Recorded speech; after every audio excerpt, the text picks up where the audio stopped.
Ever wonder why your hard-earned money seems to buy less and less over time? It's a feeling many of us share, right? Like there's some kind of silent force chipping away at your savings. That's a great way to put it. And that silent force, well, it often has a name: currency debasement. What's really fascinating here is how it impacts your purchasing power. Right. And, what alternatives might be emerging because of it. So today we're doing a deep dive into what currency debasement really means for you, how it actually works, and maybe why something like Bitcoin was even created as a direct response. Okay, let's unpack this. Let's do it. So could you give us a clear definition? What exactly is currency debasement? Yeah, simply put, it's the decrease in the value of a currency. This can be intentional or unintentional. Often it's driven by inflation or just a general loss of trust. How does that happen, though? Like the mechanism? Well, the usual mechanism involves central banks increasing the money supply, either by literally printing more money or sometimes by lowering interest rates, maybe too much, which also expands the supply. Okay? And the result is pretty straightforward. You have more money chasing the same amount of goods and services. So prices go up. Inflation. Meaning each pound, each dollar, each euro, it just buys less. Exactly.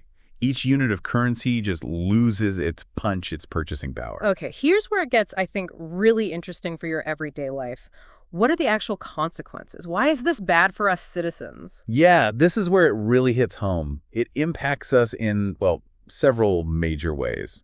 First, and maybe most obviously, it erodes your savings. The money you carefully put away it buys less over time. It almost feels like it punishes you for saving. Right, discourages it. It can, yeah. And it also acts like a kind of hidden tax. Your purchasing power goes down, but there's no formal tax increase announced. Sneaky. It can feel that way.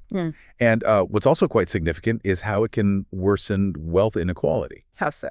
Well, people who own hard assets think real estate, stocks. They often see the value of those assets rise with inflation. But if you're mainly earning a salary, you're holding cash. You fall behind. You tend to fall behind, yeah. Your wages might not keep up.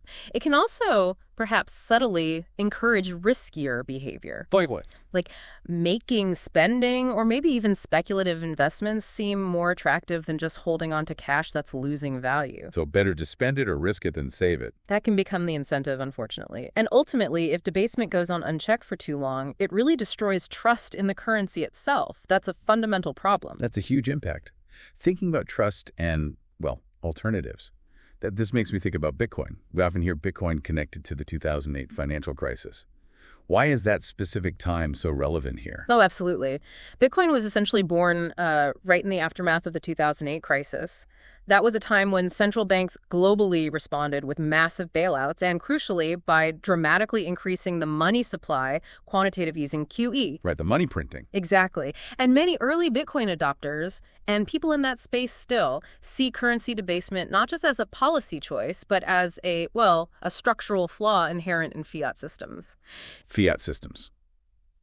Meaning regular government money. Yeah, currency that isn't backed by something physical like gold, but basically by government decree and trust.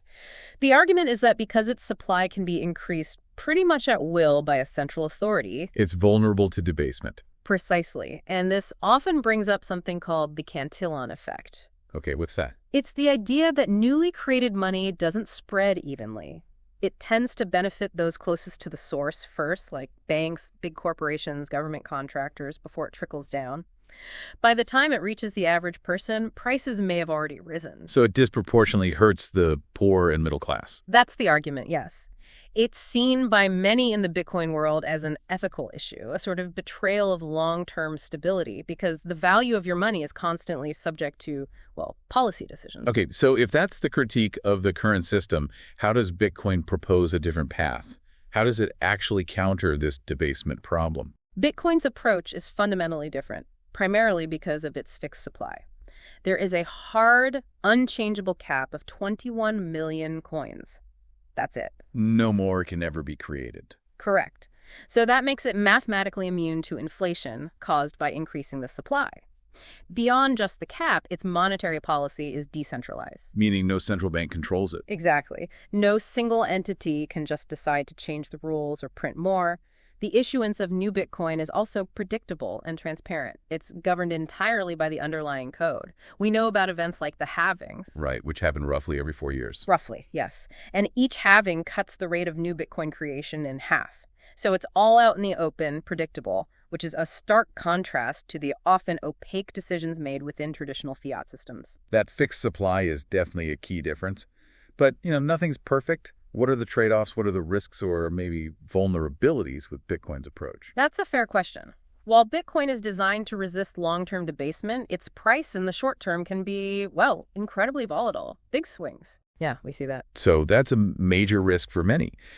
Also, its stability and its value proposition really depend heavily on continued widespread adoption and, crucially, people believing in its scarcity model. It's partly a belief system. Okay. And then there are the ongoing discussions and, frankly, scrutiny around its energy consumption for mining and the challenges related to potential regulation given its decentralized nature. It definitely raises the question, what exactly are we trading for this kind of protection against debasement?